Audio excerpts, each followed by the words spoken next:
안녕하세요. 반갑습니다. 오늘은 저희가 모시기 어려운 분들을 모셨습니다. 가천대 길병원 외상센터에 저희가 와 있고요. 어떻게 보면 지금의 분위기하고는 약간 역행하는 인터뷰일 수도 있겠습니다만 이런 상황일수록 중요한 일들을 하시는 분들 좀 뵈야 되지 않나 이런 생각에 외상외과 교수님들을 뵈러 왔습니다. 시간 내주셔서 감사합니다. 네, 교수님들.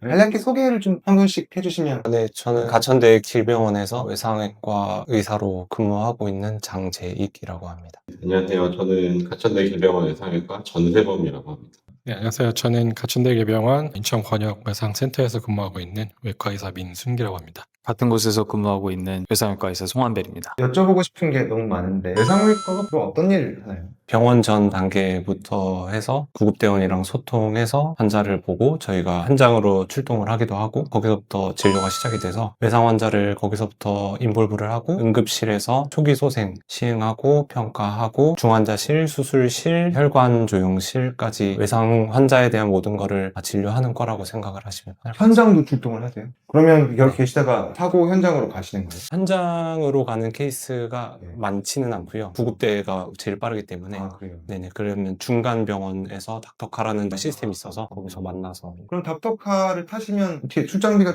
있기는 합니다. 그런 일을 하시는 분들한테 큰 출장비를 드려야 마땅한데 재원이 안 되니 삶의 질이 좀 어떠세요? 삶의 질은 생각하는 것보다는 나쁘진 않습니다. 잘 먹고 잘 살고는 있고요. 다른 개원가에 계신 분들에 비해서는 아무래도 부족하게 느껴질 수도 있는 정도이긴 하긴 하지만 모두도 나쁘지 않고, 그리고 아무래도 저희가 다른 센터들이랑 조금 다른 장점이라고 볼 수 있는 게 저희 센터 같은 경우에는 인원들이 많기 때문에 팀으로 잘 꾸려져서 당직들이 잘 돌아가고 있습니다. 그래서 실제로 저희가 당직을 서야 되는 개수가 많지는 않고 당직자들이 이제 메인이 돼서 병원을 책임지고 있기 때문에 그 외의 시간은 조금 더 자유롭게 쓸 수가 있습니다. 교수님이 하신 말씀에 지금 충격적인 포인트가 지금 몇 가지가 들어있는데 보수가 나쁘지 않다고 하셨고 당직이 많잖아. 저는 의사 입에서 그런 얘기를 들어본 적이 몇 번 없는 것 같은데 그러면 보수 여쭤보긴 좀 그렇지만 일주일에 몇 번 당직을? 저희는 이제 주 단위로 당직표를 짜진 않고요. 한 달에 평균적으로는 6개 정도 쓰고 있습니다. 한 달에 6개요? 그러면 일주일에 2개가 안 되는 거네요? 네, 맞습니다. 그러면 예를 들어서 월요일날 당직이시면 월요일날 24시간 근무하시는 거예요?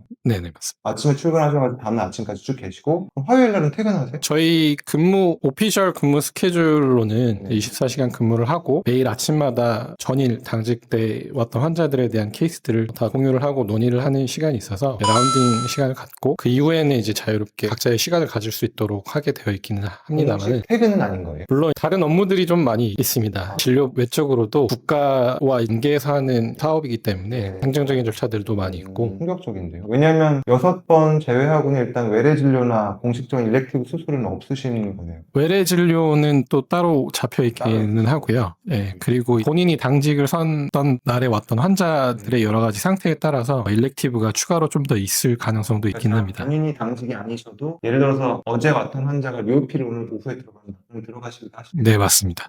그러면 주치 제도가 정해져 있는 건가요? 아니면 무슨 일이 생기면 병동에 무슨 환자가 다 교수님들이 공유가 되는 시스템인가요? 이거는 센터마다 다르고요. 저희 외상센터 같은 경우는 같이 환자를 봅니다. 주치 제도가 아니고. 네, 물론 이제 주치를 매달 교수님을 담당을 바꾸면서 명목적인 주치가 있는데 저희 전체가 하나의 팀으로 환자를 보는 개념에 지금 말씀하신 것처럼 내가 오늘 수술했는데 내일 리오피를 해야 되는 경우 보통 들어가기도 하지만 철저히 저희는 당직 시스템이어서 네. 당직 때는 힘들죠. 거의 그러면 당직 때는 보통 못 주무세요? 저는 개인적으로는 전공의 때보다는 수면 시간 좀 줄어든 것 같고요. 오히려 전공의 때뭐 수면 시간이 줄어드죠. 네네. 그러니까 전공의 때 1년차 때는 물론 바쁘지만 네. 뭐 3, 4년차 때 되면 응급 수술이 있거나 저희 같은 경우는 외상센터의 특성상 새벽에 오는 환자들이 많습니다. 응급환자들로 사고가 난다거나 새벽에 환자가 오시면 저희 전공의 때 생각을 해보면 응급의학과가 먼저 환자를 보고 그 이후에 콜을 받고 대우진료과가 내려가서 진료를 하죠. 저희 같은 경우는 저희가 응급의학과처럼 응급실부터 봅니다. 아예 다른 과가 관여하는 게 없이 초기에서 네네. 하시는 거예요. 그래서 저희가 당직권도 저 외상 당직권도 있고 119 전화부터 해서 환자가 응급실에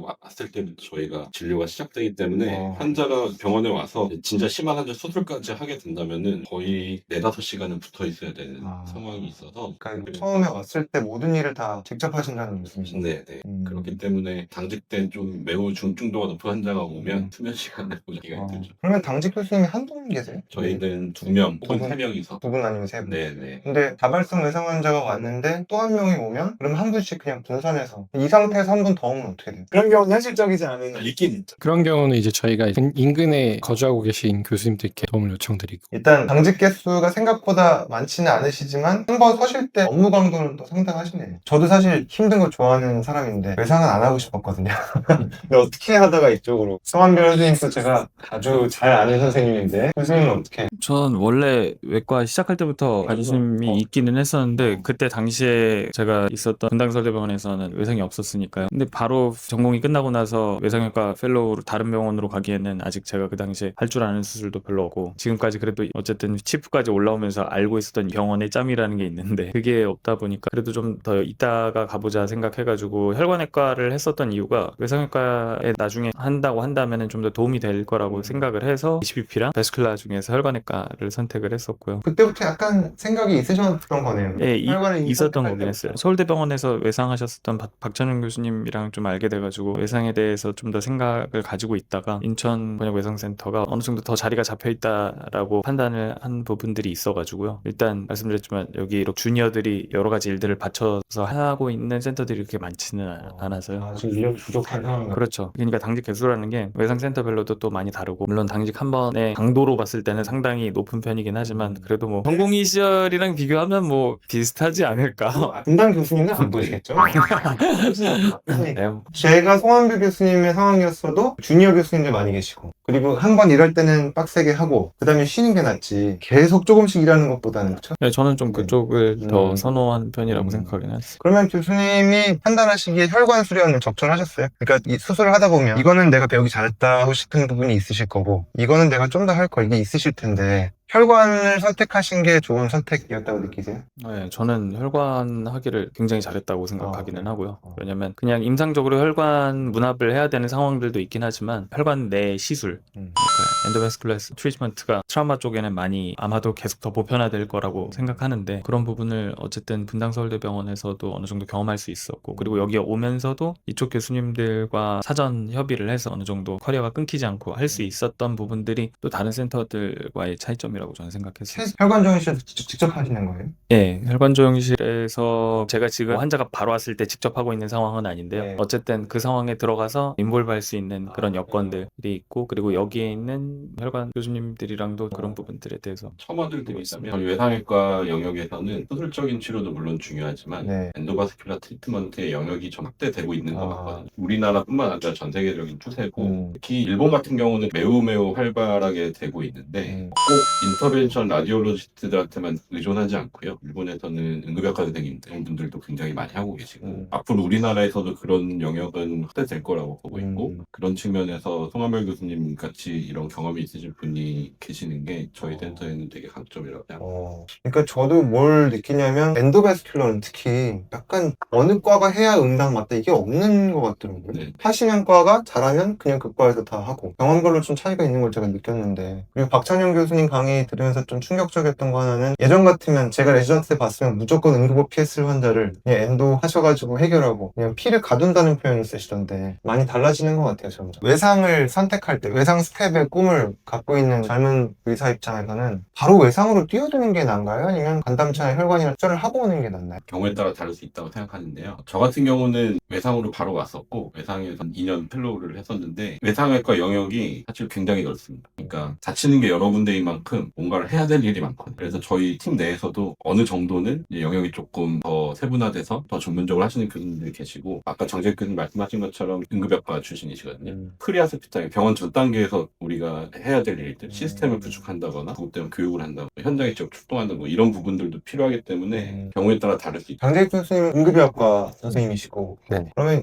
보통은 외상이 외과로 주로 구성되어 있는 걸로 제가 알고 있는데 응급의학과 교수님의 역할은 그럼 어떤 역할? 지금 아까 프리하스피탈 말씀하셨는데 아예 그냥 도착하고 나서 소생이나 이런 부분을 담당하시고 그 다음에 다른 부분들을 외과에서 이렇게 나누시나요? 일반 외과 선생님들이랑 같이 근무를 하고 있고요. 똑같이 하고 있습니다. 외과 처치도 다 하시고. 다는 못하지만 어시스트 하기도 하고 쉬운 케이스는 제가 하기도 하고 네. 특이한 형태의 팀인 것 같은데. 응급의학과 교수님들 많이 계신가요? 우리나라의 외상센터 내에 소속되어 있는 응급의학과 교수님이 제가 알기로 5분이 안 되는 걸로 알고 있고요. 많지 않으시네요. 네, 병원 전담기 그런 시스템 구축하는 행정적인 역할들도 맡아서 하시고 있는 걸로 알고 있고 중환자 치료, 그러니까 크리티컬 케어에 좀 더 치우쳐져 있는 분도 계신가요? 그러니까 외상센터 교수님이어도 약간 저희 간담체를 따지는 간이 있고 담체가 있고 약간 그런 식으로 나누거든요. 외상에서도 그 안에서 좀 태분화된 필드들이 있는 거죠. 혹시 학회 내에서 정해져 있는 무슨 분과 같은 게 있나요? 외상센터의 구성에 대해서 개괄적으로 말씀드려야 할 것 같은데 권역외상센터 전국에 17개가 있거든요. 권역외상센터라는 거는 정부에서 이 사업을 하자라고 해서 2010년대 초반부터 시작을 했던 거고요. 그래서 권역외상센터라고 지정되어 있는 센터들이 있고 외상센터가 아니지만 예를 들면 중환자 외상외과 뭐 이런 식의 병원 자체적으로 운영하는 그런 과들이 있는데 이 외상센터라고 되어 있는 조직에서는 크게 4가지 과의 스텝들로 구성이 돼요. 외과, 흉부외과, 신경외과, 정형외과.